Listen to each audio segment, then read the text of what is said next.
Hello, everyone. Thank you for joining us today. A couple of weeks back, I did a video for the channel looking at a video done by Alex from Alex on Autos and from the EV Buyer's Guide. And that video got some reasonable pushback. And Alex has been kind enough to agree to come on and chat with us today. So for those of you who don't know, Alex has been providing some seriously in-depth car reviews since about 2006. And if you want to know the details of the difference between versions of vehicles, if you want to know really how the interior or the exterior is of a vehicle, his reviews are basically the way to go. They are so thorough, and I've really enjoyed watching them. But yes, a couple of weeks ago, he did a video called Maybe We Shouldn't Buy EVs Just Yet. And that we did based on other people's request that we go and look at it. So we did that. And then, yeah, I'm not sure that I quite got exactly what Alex was trying to get across. So he's come in today and we're going to have a chat about that and anything else and possibly classic computers, because that's the kind of conversation we've been having in the background. So I'm just going to bring Alex on now. Hello, Hello, everybody. Alex. Thank you for joining us. That's good to see you. So, I sip my coffee here. yeah, no, you should totally enjoy your coffee. So, why don't we start off with what did we get wrong? Because I think Ah, that's really important. I think that the big thing that that some people pointed out and that I felt that was a little bit misunderstood there was my comment wasn't a you I should buy hybrids because I will never buy anything without a plug again. Clearly, this would be a wrong statement for me to be espousing. The we is a thought process on the global thing. Like if I could somehow be voted dictator for the world today, what would I choose to do as far as worldwide vehicle production? And that would be ban gasoline vehicles, make everything a hybrid at minimum, use those scarce resources in the best way possible. But unfortunately, we don't live in that world. Well, maybe fortunately, I don't know, because everybody might be, computing on a classic Mac. I don't know. What, I mean, is that so terrible? I'm not sure that's such a bad thing. I know. So, But dictatorships can have good and bad. I mean, we could be very green, but we might start having very other strange priorities if I were running the world. I don't know. yeah, I think that's probably true for both of us. I think for either of us, if we were put in charge, things might change rather dramatically. Um, I think that's a really interesting point because I think that is something that I didn't get from the video, which obviously made a significant impact on the way that I tackled it, which I think is a very valid concern. I think another concern that some people had is that I didn't truly address the battery capacity issue that you cited, that there is a limit on the number of batteries we can produce Hmm. right now. And I know that we got several comments which were like very reasonably like, you kind of glossed over this. And Hmm. that is my bad. I take that one on the chin because I'm writing a video about mining. And in my head, I was like, I've answered this. This is fine. And then came back to this video to do this one before the Hmm. mining one and was yeah, a little scant on that. So I think one of the Yeah, battery interesting. production capacity is definitely a worldwide problem now. I mean, even if we meet the 2030 projections that are, fairly lofty but possibly achievable by the US, by California and the European Union, et cetera, we're still a long way away from 100% of new car sales in the US alone being battery electric. Or actually, I don't even think those numbers could support a plug-in hybrid, a 100% plug-in hybrid landscape by then either. I mean, my understanding from various studies. So one of the things that's really been frustrating for me for the last couple of years is that none of the factories are at their nameplate capacity. They're just Hmm. not churning out the batteries. I think I saw for 2021 it was something like they were at 43% of their nameplate capacity. And I think that partly boils down to the fact that automakers are not there are automakers that are saying a lot of big words, and there are Hmm. automakers that are making some relatively big pushes. I my hats off to Hyundai and Kia for really making a fairly big push towards electrification. but they're still all kind of hedging their bets. And I think that Mm-hmm. that means they're not placing the kinds of massive orders that make factories go, you know what, we need to hire that third shift. We need to train up people for that, because if they do those kinds of things, those are very expensive. And if a company says, I'm going to Mm-hmm. order 20,000 battery packs or 30,000 battery packs, that's not the same as them saying, I'm expecting to sell 1 million cars this year. I'm expecting to sell 2 million of this model, and I want 2 million of these packs. So making Mm-hmm. it worthwhile for them, and then combining that with the sudden shift in commodities pricing, where we've seen low low commodities pricing driving down the production from mines rather than up, and then that Mm-hmm. sudden surge, and they're like, well, it's just a shame we can only get this much out of the ground. I find that Right. a really challenging environment for us to be navigating when we're trying to push towards this electrification. Mm-hmm. Yeah, there's several components there, and I will say before I forget, for some reason, anytime that I talk about and have talked about hybrids and plug-in hybrids and where they might fit in the landscape, somehow lots of folks think that this is some sort of defense of Toyota. It absolutely not, because if Toyota actually cared about the environment, why would they be selling half hybrids? Why wouldn't they be all hybrids? Toyota could make everything a hybrid today if they wanted to, and instead they redesigned a pickup truck with class trailing fuel economy and a brand new big SUV that's somehow a standard hybrid and gets terrible fuel economy too. But at any rate, there's that. So absolutely not a Toyota defense. I like the thought process that Akito Toyota has occasionally espoused, but the actual application of the thought process has not occurred. So we must separate those two things Yeah. from one another. But if there have been some estimates that the U.S. could theoretically get to 1,000 gigawatt hours by 2030, some production numbers, if we are hopeful, that seems practical and pragmatic and rational. But if we were to get all 15 million vehicles that are sold in the U.S., that's the projection most people put for 2030, you'd need somewhere around 210,000 gigawatt hours. So that's a real big problem there. But on the flip side, for commodity costs, high commodity costs, which we're experiencing now, actually have sort of helped spur some additional lithium mining dollars being spent on that. So it's the rise in commodity prices and rise in battery prices is not necessarily a bad thing. No, it's not necessarily a bad thing, but I think it's certainly driven a kind of conversation about, oh, we can't get the batteries and they're very expensive, when a lot of I, there are some rather disingenuous people out there who like to push the narrative that we don't have enough of the minerals available, um, and that we don't have the ability to expand our manufacturing. And I think that's very different from what you were saying. Mm-hmm. But Right. Like um, we have the ability, we as a people have the ability today to stop selling non-hybrid vehicles. Like, why is there anything without an electric motor in it? Absolutely everything should have a full hybrid system on board. We have the batteries for that now, but we're not doing it. And as a result, we're leaving CO2 emissions higher than they really should be. I mean, there could be 15 million hybrids sold in the US today. We have that capability. And, sadly, we're just never going to get there. yeah, As a pessimist, I don't think it's ever going to happen. this is a discussion that in part is predicated around the idea of getting people to do what is good for society as opposed to what they personally might like to do. Mm-hmm.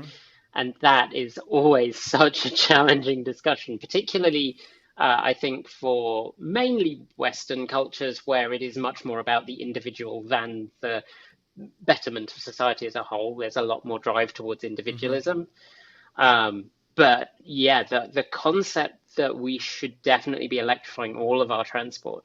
And a lot of people, I think, assume that I am very anti plug-in hybrids and hybrids, and I see them having a place in the market. I really feel like our game plan needs to be that we push really hard towards electrification, Mm-hmm. with trying to really push manufacturers to say, you have to be building as much that is fully electric, Mm-hmm. plug-in hybrid, and and until we can get to a point where people living in apartments, people living in cities have access to good, reliable charging infrastructure.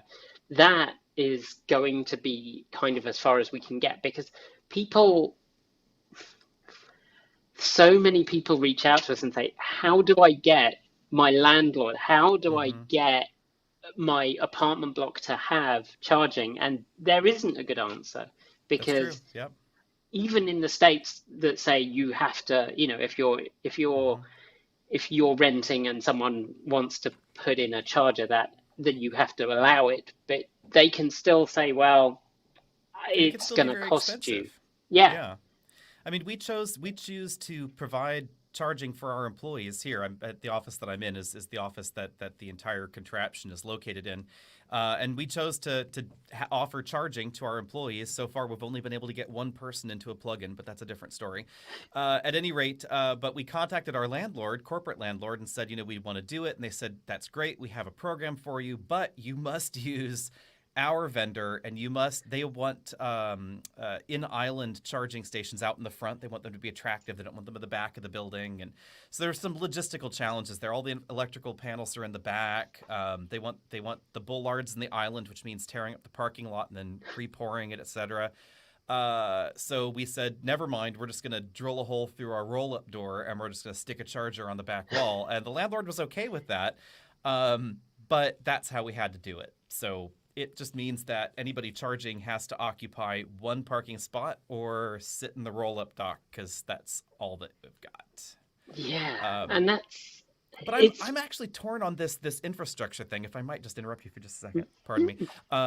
What always has struck me interesting as people in our own industry, our fellow journalists that are automotive writers, especially, they will often say, well, infrastructure isn't there. We can't have EVs because infrastructure isn't there for the apartment dwellers or the this or the that. Well, yes, but it's a tricky point because when you look at who buys a new EV, especially who buys a new car generally, by and large, new cars are bought by single-family homeowners.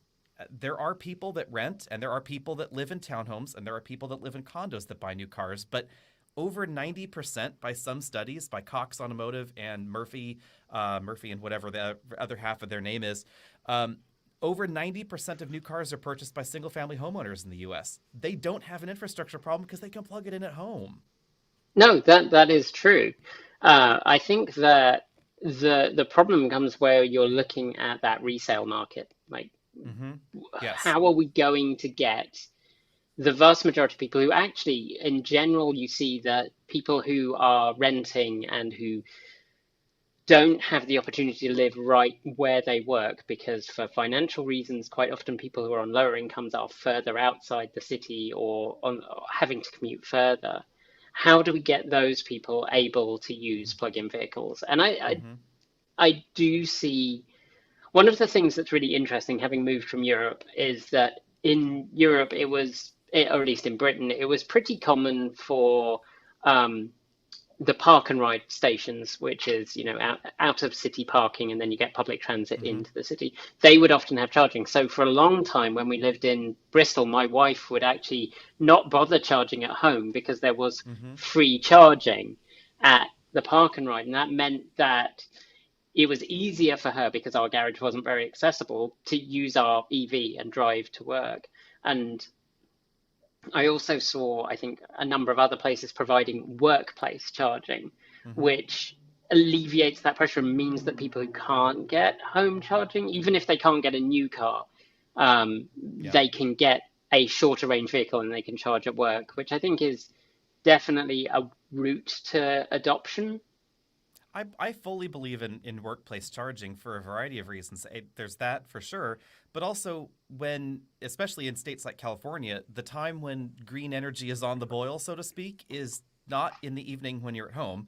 It is the early part of the day when demand is still relatively low, but green resources are relatively high.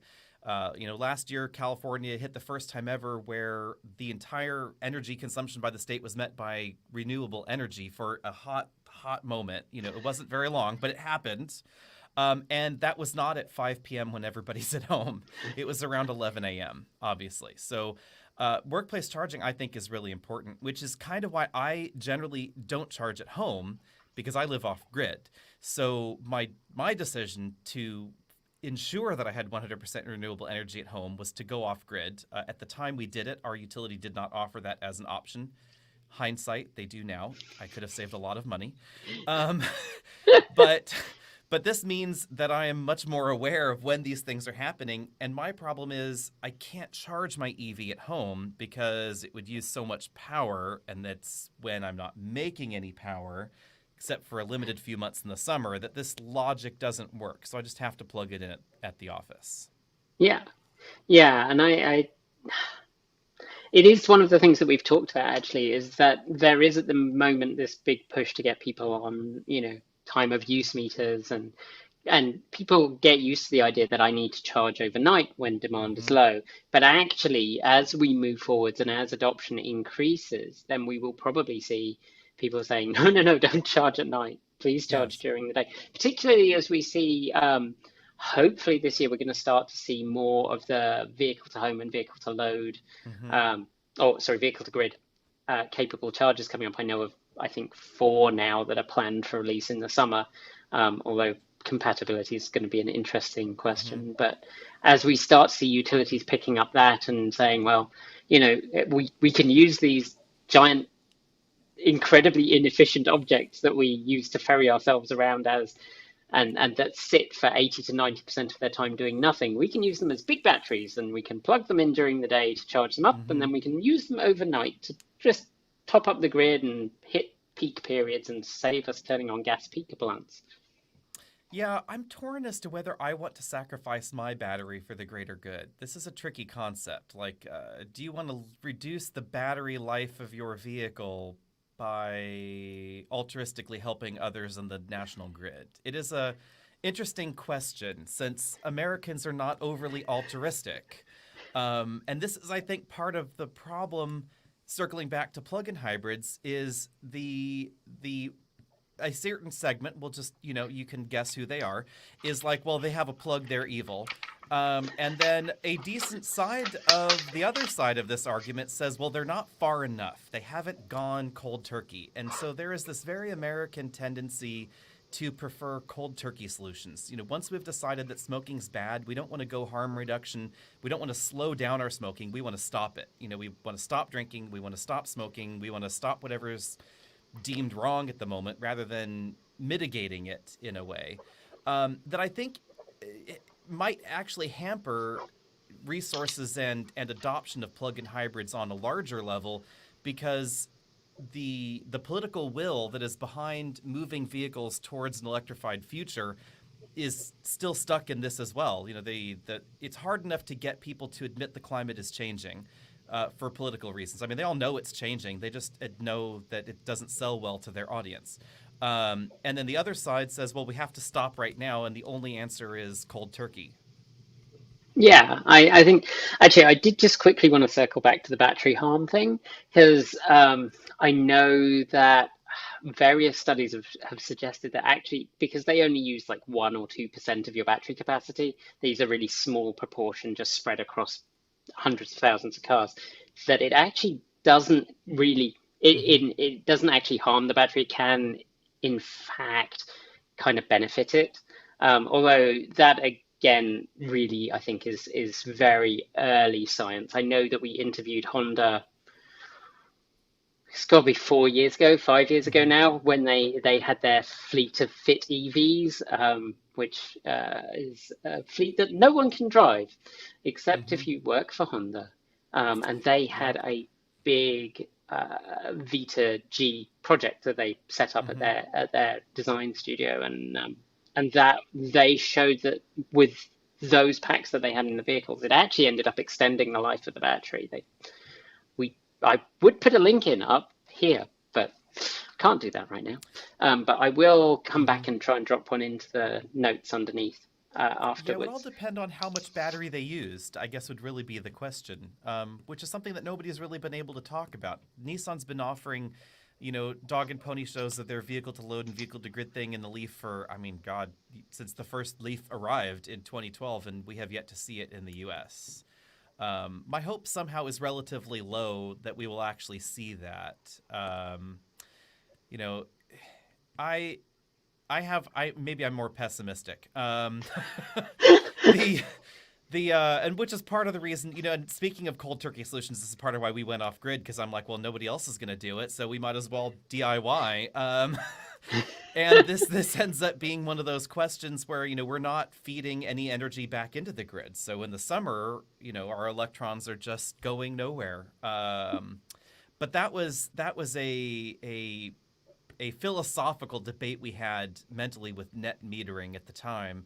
Was, okay, I'm putting a renewable kilowatt hour into the grid, and then at night I'm taking out a natural gas kilowatt hour, and then I'm patting myself on the back thinking I'm 100% renewable, which I'm not, because I'm just renewable some of the time and I helped someone else out, but I still traded a credit around, and there was still something burnt to power my whatever at night.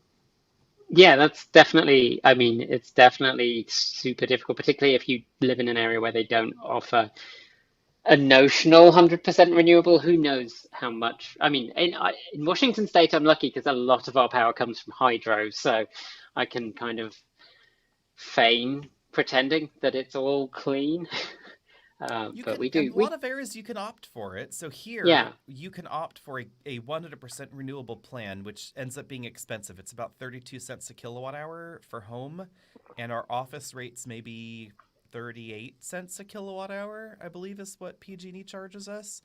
yeah, Um, Plus, of course, peak use rates and demand charges and all that fun jazz. But if you read the fine print, and it is a very gray week in December, like we had this last year, when in December we had 62 inches of rain in 4 weeks.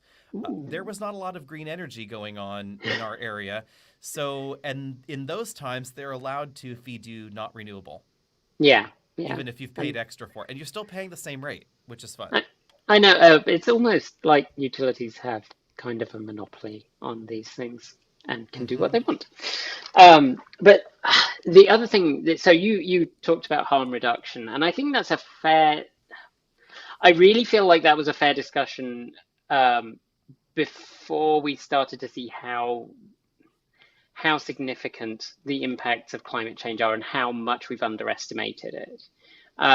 Because coming from nursing, which is my other job, for those who don't know, I hang out in an emergency room most days, and then I come and do this on my other days. Um, there's harm reduction, which is, you drink too much alcohol, we come in and we say, should really kind of cut down. That would be good if you cut down. And generally, it's actually a bad idea to just stop if you drink too much. And then, but I feel like we've hit a point where we, I think cold turkey is probably not going to happen. I mean, I accept that. I would love it to happen. I would love us tomorrow to be waking up in a world where gas cars had gone, apart from, some classic cars that come out at the weekend, and that was kind of the world that we occupied. But I'm very concerned by the this possibility that we say, well, we should go hybrid now, and then we should go plug-in hybrid, because I don't think we have the time. That's where I sit. I look at the data on climate change and I go, that's basically two 14-year rollovers of the US fleet. That's 28 years from now, and it's not going to be a, a rapid enough reduction.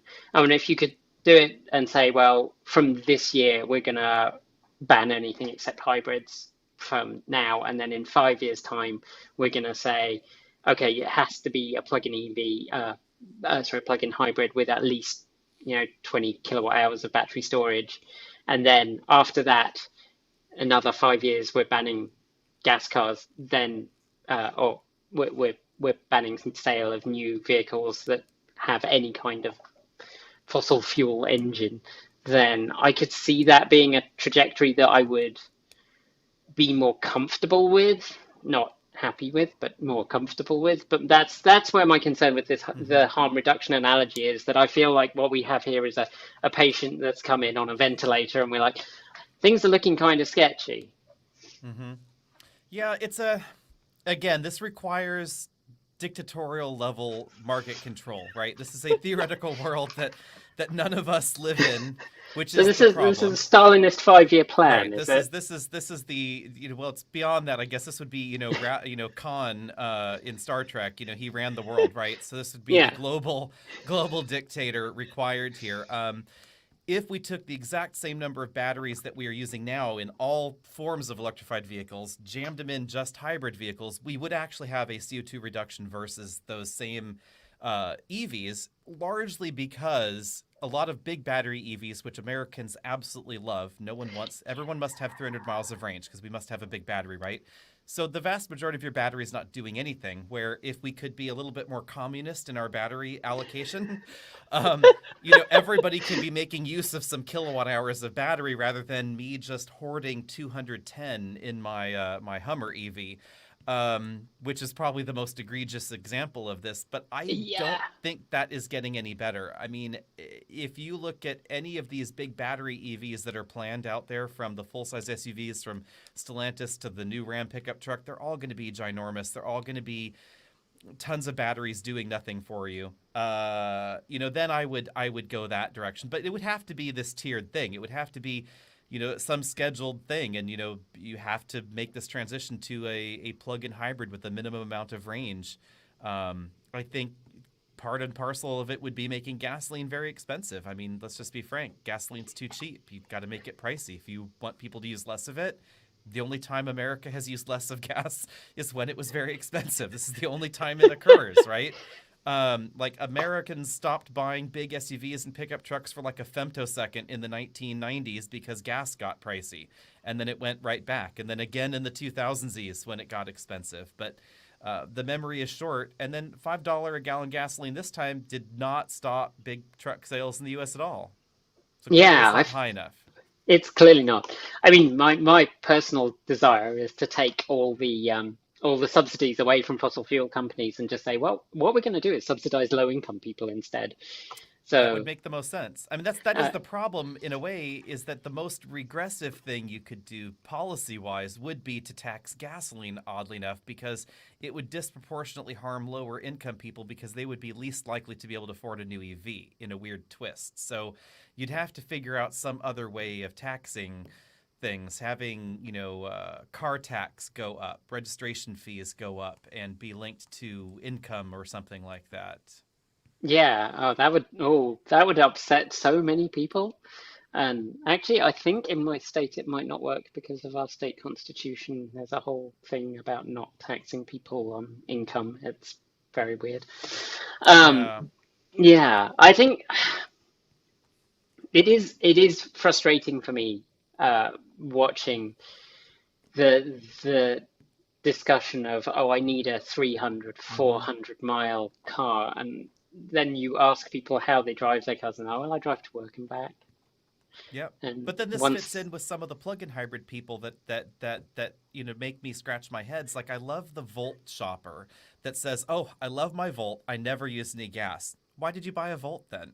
yeah, yeah, Like, why didn't you get a Leaf? You could have leafed and not had an engine. Instead, you've been lugging around had, this engine your entire life. Why? Why are you doing that? yeah. I mean, that's actually why there were various reasons why we got rid of our i3 Rex, but one of them was that my wife takes it to work and it's about 5 miles. So Hmm. the only time the engine came on was to do a maintenance cycle. So we were just burning gasoline for the hell of it. It wasn't doing anything terribly useful. And You made a little bit of electricity. yeah, yeah, this is true. And then to replace it, at one point we were actually looking at an iMeave because we had one back in England, and we went, no, that range is sufficient. But the iMeave here didn't come with rapid charging as standard, so all the ones I could find were not capable of rapid charging. So that Hmm. is And then inconvenient. you're driving an iMeave. Oh, they're so much fun. Don't diss the iMeave. Oh, Oh, I wait, haven't driven one in a very long time, and I would rather forget it. did you drive an American one though? Yes, Oh, well, that's your yes, problem. yes. That's your problem because the European ones are more fun, I think. I think, as I understand it, they're definitely better styled, At but least they were less. They fit better with the rest of the car demographic there, yeah, size-wise, shall we say? they're very dinky little cars, and Yes. it was like driving a roller skate everywhere. It was Mm-hmm. Mm-hmm. hilarious. And Um, here, driving a roller skate is a little out of place, but that's a whole different topic. The whole scaling of vehicles that has gone crazy. Yeah, yeah, but I think that is part of it. I mean that's part of what drives the whole battery size debacle, isn't it? Is that Mm-hmm. you need your big SUV, and then to push the big SUV through the air and along the road, you need the big battery, and then the big battery weighs a lot anyway, so that's not Mm-hmm. great. And driving that resource consumption, which is unhelpful in our transition. Yep. And maybe at that point, if you truly need that kind of range, maybe a fuel cell is better for you anyway. Well, maybe, although trying to keep the fuel cell stations working is apparently quite difficult. It depends on where you are. We lived with a fuel cell for 3 years, and it was not as bad as reports would have you believe, I would say. It wasn't great for maybe about 2 weeks in the 3 year period, but on a regular basis, it really wasn't a problem. And the early days of the pandemic, when I still had to go to Los Angeles for a lot of car review debuts and things like that, I would routinely take the Nexo instead of the Mach E because it was just easier to deal with. You actually could go 380 miles without charging, and the fill-ups were very quick. So in that respect, it was much easier. And the Mach E, maybe you could get 270, 280 miles out of it, and then you'd have to spend 45 minutes charging, and then you'd get another 70% charge, of course, because you couldn't go all the way full in 45 minutes. Um, there's a lot. There's a lot of debate around hydrogen. There's a lot of money being spent on it from some angles, but not nearly as much as I think we need on it. If Americans truly want big long range things, if you want a truck or a big SUV that will go 400 miles, if you want one that will go 300 miles, let's be frank, you're going to need either a lot of batteries or you're going to need something else, and that's probably the only something else we've got at the moment. It probably is the only something else. My struggle with hydrogen is the minute proportion of it that is generated in any way that is clean, and that most hydrogen is cracked fossil fuels. Generally, yes, but not for hydrogen fuel cell vehicles in California. So that is one thing to keep in mind. Here, they must be at least 33%, and most of the stations are 100% renewable. They're using that small percentage of renewable hydrogen that is produced. That's where it goes, is into the cars. The tiny, Yeah. So if you go to a True Zero is by far the largest hydrogen network in California. They've got 40 stations, something like that. The vast majority of them and all their newer stations are 100% renewable sourced. By state law, 33% must be renewable at least, and that's mhm. where Shell, Iniwanti, and Airgas are. So the Air Liquide has some stations too. Um, Now, the weird part is that the Shell and Air Liquide stations are the ones that are always working, and the True Zero stations are the ones that are frequently broken because they're a nonprofit and they're not well run, it seems. They're funded by California, Honda, Toyota, and a little bit of Hyundai, and a whole lot of wishful thinking, and and they have no experience, and so they just have logistic problems. Like still have troubles figuring out how we get stuff from A to B, and you'd think that would be easy. At the beginning, they stored all their hydrogen in gaseous form because they were like, well, it off gases, so we lose a little bit. We have shrinkage and loss problems. Only you can't store much in compressed form. So then they finally realized we should just store it in liquid form like everybody else. So all the new stations store the hydrogen in liquid form, which is what Shell and Air Liquide, the others, had always done. Mm, So that's a problem too, because you can just fill more cars. yeah. It's baby steps. It's not. The corollary is that hydrogen vehicles are not where Tesla was at the beginning. They're back with the EV1 and the first RAV4 EV. You're driving a rolling prototype that's losing money all the time, and it's a novelty. Yeah, yeah, and I think the, one of the difficulties there is going to be that the rest of the world is pretty much set on um, battery electric, which is partly an infrastructure thing because Mm-hmm. for most parts of the world, a battery electric vehicle will meet your needs 99% of the time. And the US is much less or much more sparsely populated in general, and the distances between things are epic in a way that you don't really encounter in a lot of the rest of the world. Mm-hmm. Um, and certainly not a lot of the rest of the world where using uh, a vehicle to transport yourself regularly long distances as a thing Mm-hmm. that you would do. You might use the train to go long Yeah. distances, or you might, um, but that does leave the situation where fuel cell vehicles need a lot, and there's a lot of investment to get them from where they are Mm-hmm. now to where they would need to be really acceptable to consumers as a day-to-day vehicle. And getting that funding is going to be really challenging. And I think that's also true. And I think that matters to people who are interested in and believe in the future of ICE vehicles, which I don't. But that the rest of the world is largely abandoning ICE development. And Mm-hmm. so the only development is going to be for these countries which hang on to it a little bit longer.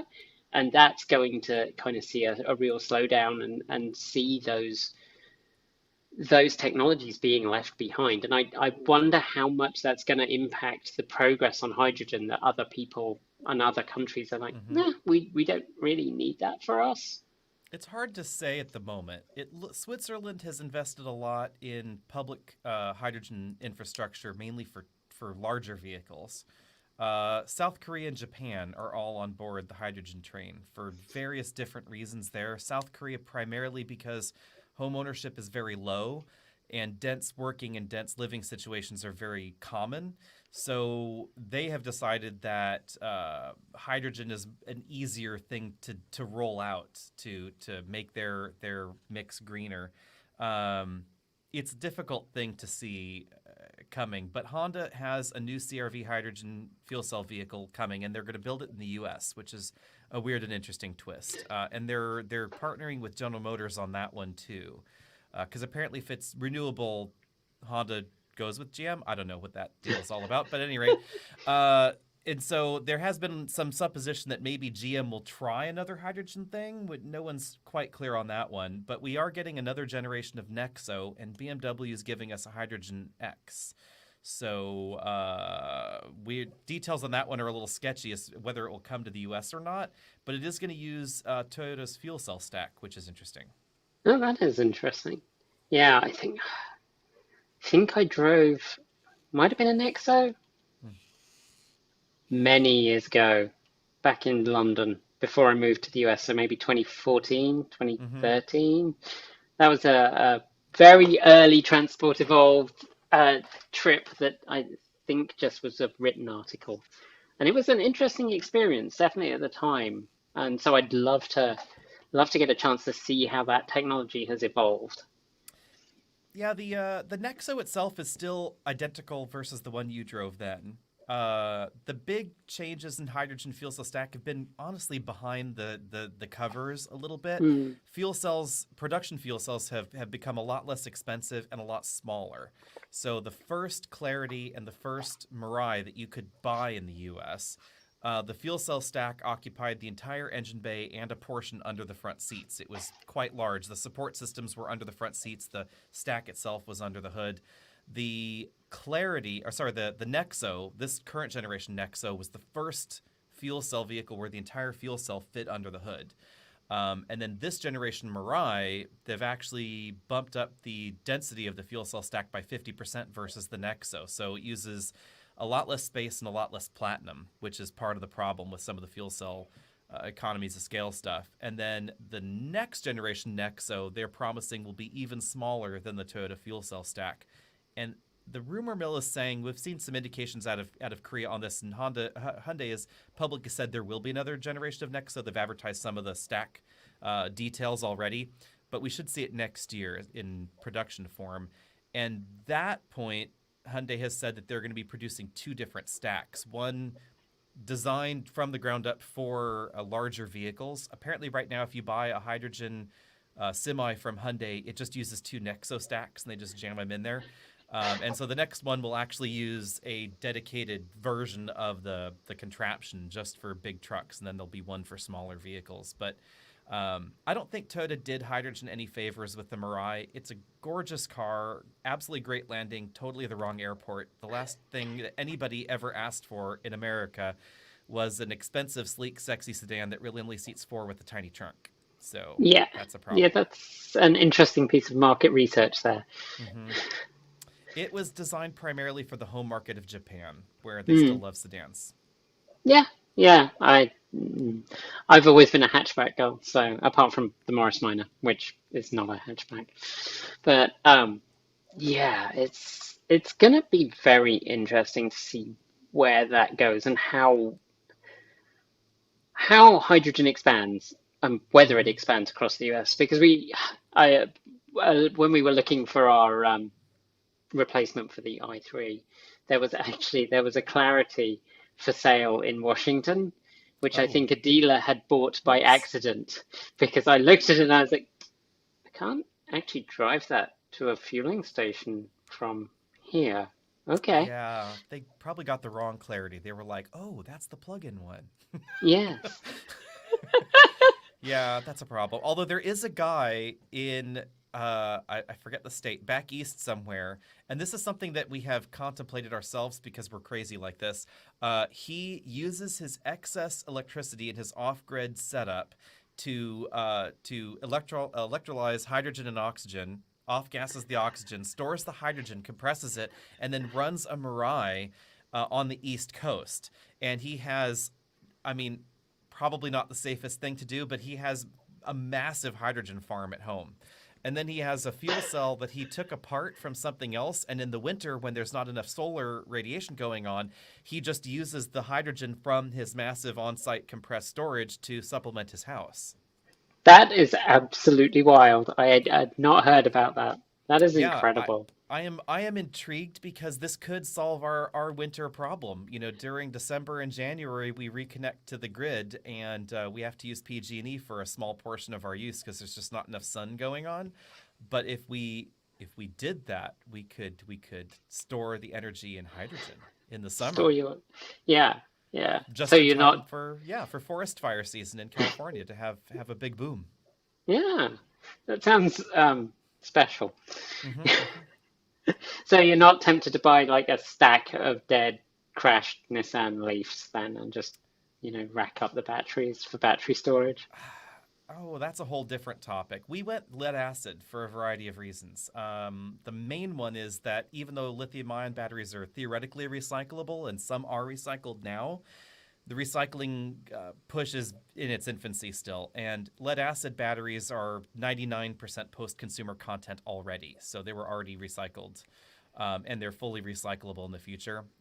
You just have to be willing to deal with the low cycle efficiency. Yeah, yeah. Which for us isn't really a problem. You just throw more batteries at it and more panels. That's the solution there. Also, they were cheaper. They are, to be fair, a hell of a lot cheaper. Yeah, And we, they don't need cooling. They're a bunch of different benefits. They don't need to be cooled, so you don't have to worry about that. They're less likely to catch on fire. Although lithium-ion batteries now, that's a very rare occurrence, but still less likely with a lead acid battery. Um, if you have the room for them, it's not a problem either. We live on 13 acres in the middle of nowhere, so not a problem for a garage of batteries, basically. They occupy about a single car garage section for a 220 kilowatt hour array. So, not something that everybody can do, but no. if you are debating batteries, I highly recommend charrette rolls. You could say you have a rolls in the garage. That's very good. Just don't expect anyone to, if they ask you for a ride, they're going to be very disappointed. They'll be disappointed. I always told my husband one day I would buy him a rolls, and now he has 24. I mean, it's a whole That's collection in the garage. that's very expensive. So we actually have Guru has asked, where did you learn the skills to DIY your off-grid setup? It's something they would like to learn more about. You have to. Well, my family background. Most of my family are engineers. I happen to not be one, even though I own an engineering company. That's a topic for a different day. That's on the other side of that wall.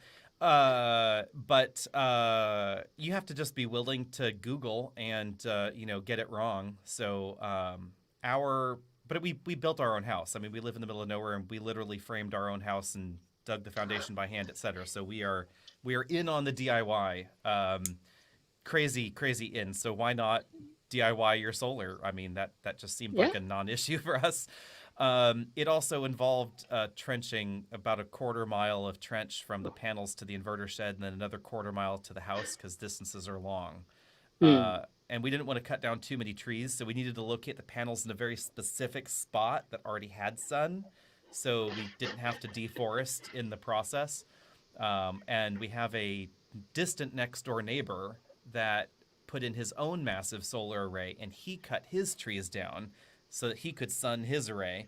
And we just sort of benefited from that because we know that if the trees grow back, he'll cut them down himself on his property. And we That's very didn't, generous of him doing yeah, your maintenance. yes, does the maintenance, and then we don't have to feel bad about cutting down any of our trees.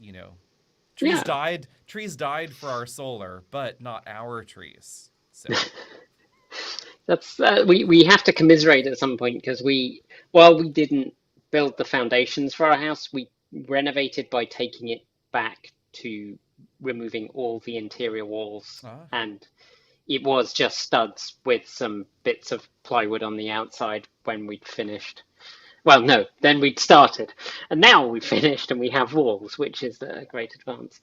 wow, Um, we don't but have yeah, we walls everywhere yet. That's a long-term plan. Oh no, that's not important. We don't have doors. That's actually why I have the Lucas taxi behind me, is because there are no doors. So you can just see Oh, straight well, through into our clearly, bedroom clearly behind me. that clearly that taxi should be turned off at some point. Yeah, no. Because we don't believe that. Um, Well, right now there's a giant stack of boxes behind me because otherwise my hair completely disappears, which oh, is great. that's So that's classy. That's classy. yeah, Okay, yeah, I'm okay. I'm impressed I with StreamYard. One of these days my basement will have floors. Right now it's just a dirt floor basement. So Oh, future plans. I mean, are floors really that important? Very overrated. Very One overrated. one day maybe they'll. I mean, I hear dirt is good for the kids. So if we have Yeah. children, they'll be fine down there. It'll be okay. It'll be okay. I think you might we want to be a bit careful about the way you phrase that. Just gonna just gonna keep our kids in the basement. No, no, that's no. They wouldn't belong in the. They would just be trapped there when they're bad. No. So far today we've established that you want to be a dictator, you're pro-communism, and you want to keep kids in the basement. Is that summarizing that correctly? No, I think that would be misquoting. But sure, we could do a video on that one. Some children play with dirt and some won't. There we go. Well, maybe they should have been forced to play with dirt, Nikki. I don't know. Maybe that would be. I hear it's supposed to be good for their health development. Children It eating is dirt is supposed to be good for you. good for your immune system. Yes. Expose it to lots of different things. Strangely enough, there's some studies that are implying that kids not eating dirt is perhaps the reason that infants are increasingly becoming anemic. And maybe some of the iron intake that they're lacking was chewing dirt. Very odd, but Hmm, there you go.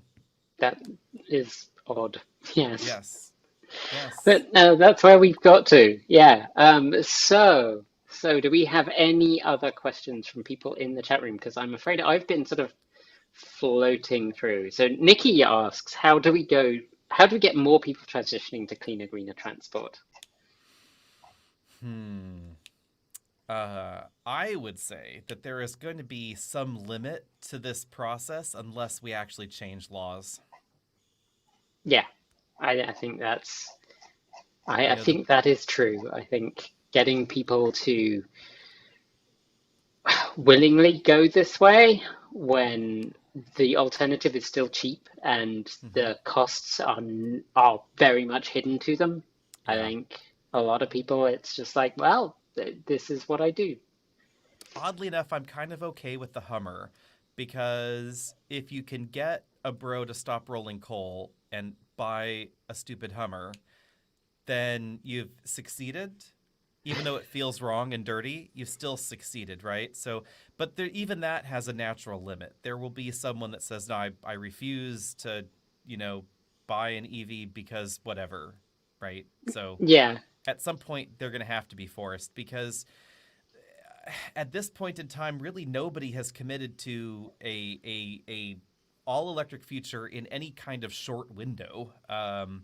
Volvo is about the farthest that we can see, but Volvo's statements are all couched very carefully in PR speak. You'll notice that Volvo says we will be all electrified and we have developed our last engine family.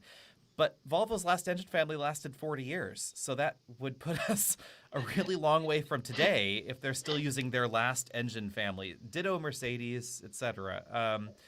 Volvo's, it said the whole will be all electric also includes plug-in hybrids, as does California's ZEV mandate, which has no teeth. I mean, California Air Resources Board has had a series of ZEV mandates over the years, dating back to the origin of the EV1 development. And the current legislation has no penalty structure. There's no defined process for what's going to happen when manufacturers don't meet this target.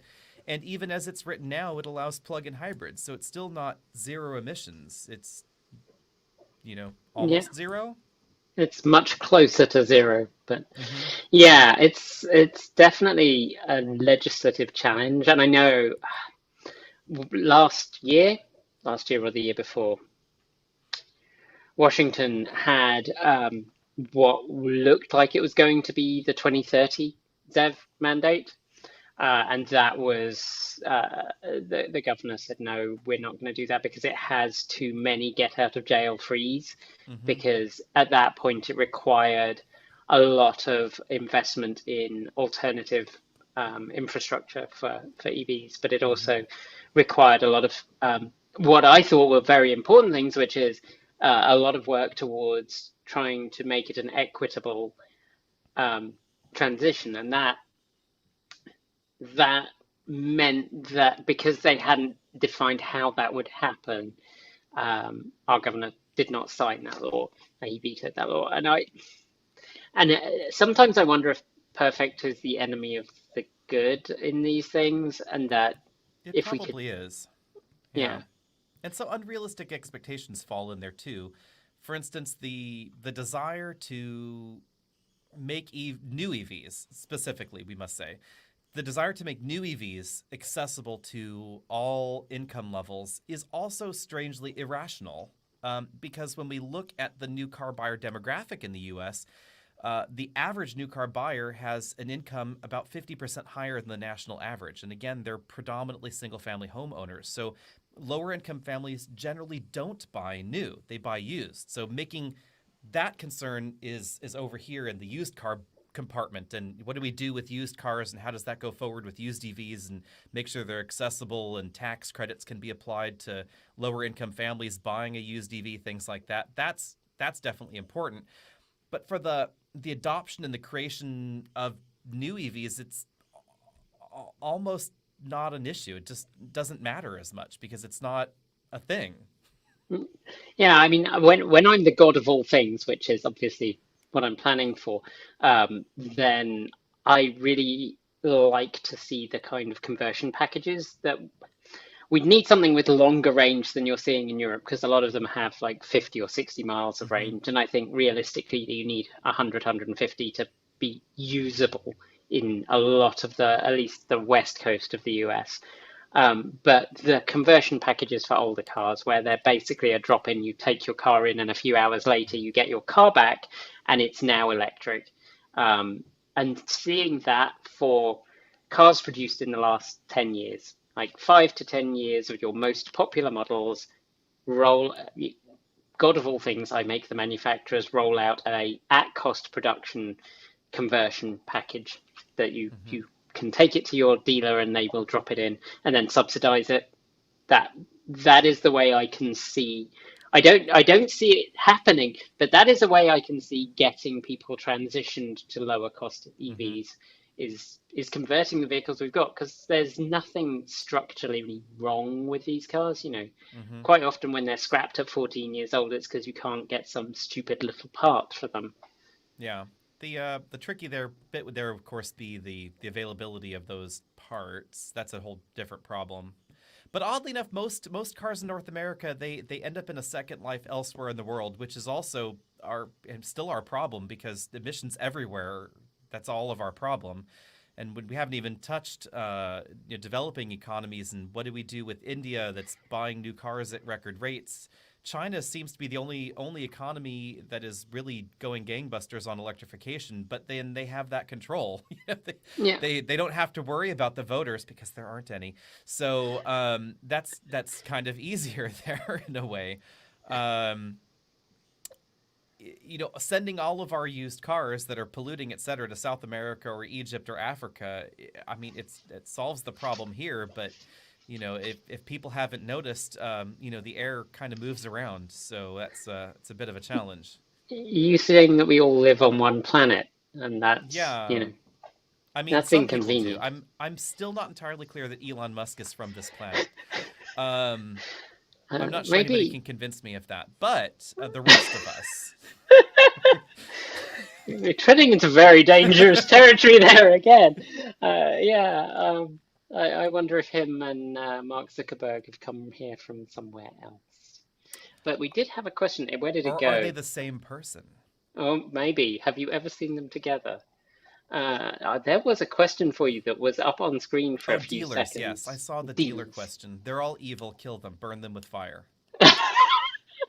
Um, There we go. they're sadly a necessity. And this is something, I would say a lot of people don't realize with dealers is the way franchise laws work in the United States, which is why dealers are this structure and style of dealer is a uniquely American thing. Car dealers work very much the same way that a McDonald's or a Taco Bell works. The company that created the name, General Motors, they're over there. And then there's a franchise dealer. And they all operate under the franchise dealer laws in the United States, which is a patchwork of different laws in different states. Literally, each state has their own franchise laws. If you sell a franchise, it goes with the state franchise laws. You have to have offering circulars, and it's a bonkers, stupid, complicated process. But the long and short of it is that franchises have a lot of protection under American law, state law and federal law both. And they really constrain the franchisor's ability to control what goes on with that franchisee. So General Motors cannot dictate the price that a car is sold. They cannot dictate who is selling the car. They can try and offer training materials, but they cannot control that employee that is interacting with you at the dealership. I mean, you could get the worst employee at the worst dealership in America, and you could call up Ford, and no matter who at Ford you spoke to, if they wanted to get rid of that person, they absolutely cannot. And that's the ultimate problem with that sales model in the United States. And it's why we see Polestar and why we see Rivian and Tesla going a different direction. So Rivian and Tesla doing the direct thing. Polestar is trying to radically change the franchise model while sticking with it. So they've tinkered around the edges. So Volvo has a lot more control over the Polestar dealer network and how they function, etc. But that was baked into the pie. Literally, you have some car dealerships in America on lifetime franchise agreements. And the way those franchise agreements were written, they're so old and so archaic, and there's so little control. This especially applies to to Toyota. Confusing T names. Toyota has a bunch of lifetime dealers in the U.S. So does Ford. There's so little control over them that dealership can do anything they want and get the worst reviews ever, and they'll still get cars to sell. Yeah, the level of power that dealer laws have been given, the level of power that dealer laws have given dealerships is wild. Mm-hmm. It's And it's not resulted in a thing that protects consumers at all. Yep, and it's never going to change. Sadly, that's the reality in the United States. The way these franchise agreements are done, they're so long term that the moment, even if you're a car manufacturer that only ever did 10-year franchise agreements or 25-year franchise agreements, which are very common in the auto industry, you've got a franchise dealer that signed one yesterday and one that signed one 25 years ago. So you can't tell the new guy, sorry, we have new rules for you, because all the other franchises are going to be up in arms saying, well, no, that's not fair. We all have to have the same rules, which means it's very difficult and very slow to roll out changes to these agreements. It's bonkers. Which is why Ford struggles so much with their EV sales and the dealer markups that are off the rails with everything that Ford has tried to do, and Ford flailing around going, no, don't mark up that Lightning, or I'll say don't mark up that Lightning again. And that's basically all they can do.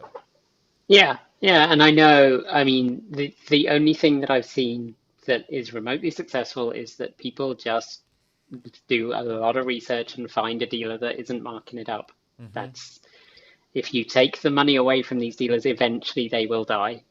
Yep. But there's always going to be someone, sadly, that's just going to go, I need a new car today. I'll just get whatever. Yeah, It's on yeah, an 84-month loan. It doesn't matter. yeah, yeah. Well, thank you so much for having the chat. It's been really good fun. I've really enjoyed it, and I know you said around 4 o'clock, so this is around four. If this is good Somewhere time, around 4. Yeah, there we go. somewhere around four. Um, where can people find you? They can find us on the YouTubes, the Facebooks, the Twitters, all of those things. Alex on Autos, Auto Buyer's Guide, and EV Buyer's Guide are our names. So just type those into your Google bar or your Bing bar if you'd rather have ChatGPT do things to you. Surely DuckDuckGo. I'm a big DuckDuckGo fan. or DuckDuckGo. Netscape. You can Netscape it if you so desire. Internet Explorer 2. Yeah. Or you could Fire up your Mac 2. you could Yahoo. Does anybody still Yahoo? Probably I'm not. Ask Jeeves. Ask Jeeves. Yes, that was the one. What else was back then? I remember seeing the first Google thing and thinking, well, that's a stupid name. Yes, yeah, well, I was Alta Vista. That's what I used to use before. After I'd Yes, used that's Gopher true. for a while, Yeah. I got onto this new thing called the internet, and I was like, oh, hey, there's this search engine. I'm Yeah. not sure it's Yeah. as good as Gopher. Yeah. Helps you link A to B. Yeah, yeah. Um, yes. So thank you very much. It's been a really great chat. I've really enjoyed it. I am just going to do a quick outro. You're welcome to hang out if you want to have a little chat with us afterwards, and Alrighty. I will Talk to everybody say later. thank you to everyone.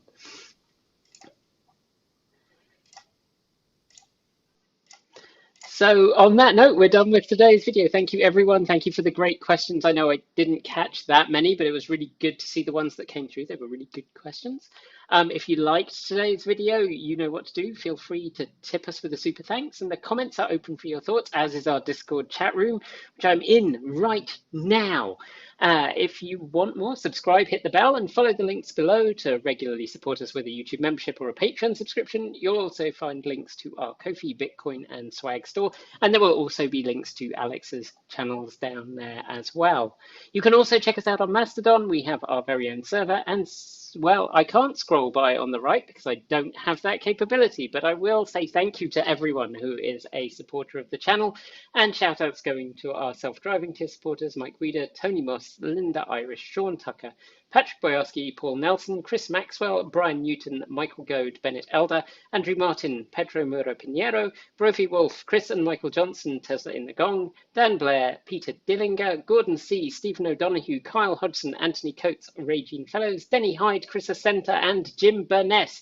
Finally, out of this world, thanks to our Starman supporters, Robert Flannery, CPU Freak 101, Andrew Glenn, Anonymous Freak, JP Fagerback, Joe Bresney, John Lyons, Rory Litwin, Kevin Burbridge, Dave Kitchen, Aaron Hahn, Laura Reynolds, Marcel Ward, Matthew Drobnak, Paul Conway, Reggie Watts, Will Graylan, and of course, Ian. We will be back soon with more videos, but until then, keep evolving.